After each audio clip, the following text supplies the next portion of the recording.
Présenter ses idées de la bonne manière va faire une différence énorme dans le fait que les idées soient bien mémorisées par les personnes qui vont les lire ou en tout cas les entendre. Dans cette vidéo, on va voir ensemble comment bien les présenter. On va voir 7 trucs dans cette vidéo pour bien présenter ses idées, mais juste avant cela, je t'invite à t'abonner à la chaîne YouTube pour ne pas rater les prochaines vidéos et redécouvrir les vidéos les plus populaires.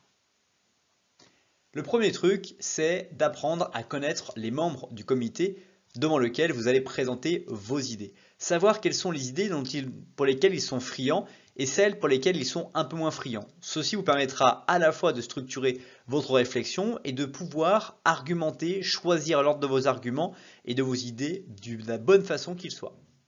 Deuxième astuce, c'est prendre votre temps pour développer une forte présentation.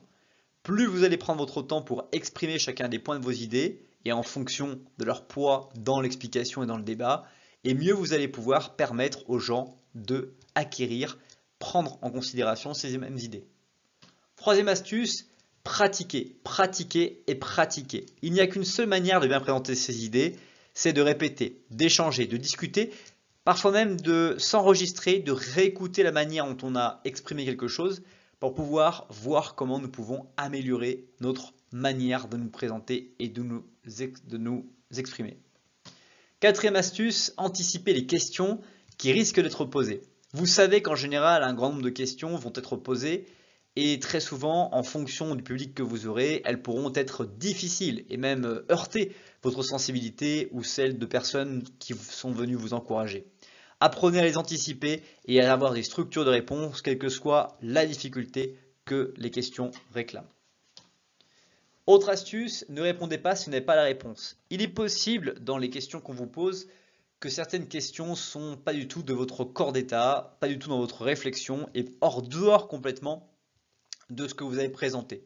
Vous pouvez, grâce à ça, dire que vous n'avez pas les réponses et cela permettra aux gens de pouvoir comprendre que vous n'avez pas réponse à tout et que vous cherchez à réfléchir parfois sur des idées qui sont posées et que vous n'avez pas encore des convictions.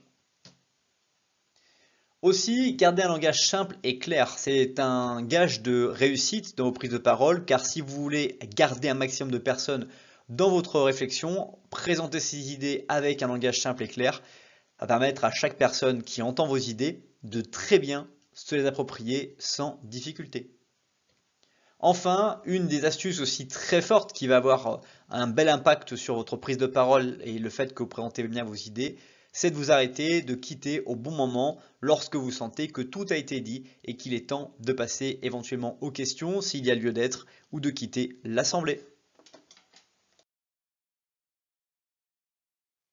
Si tu veux aller plus loin, je t'invite à découvrir la vidéo qui s'affiche sous la flèche bleue ou à t'abonner à la chaîne sous la flèche rouge. À bientôt et merci pour avoir regardé la vidéo.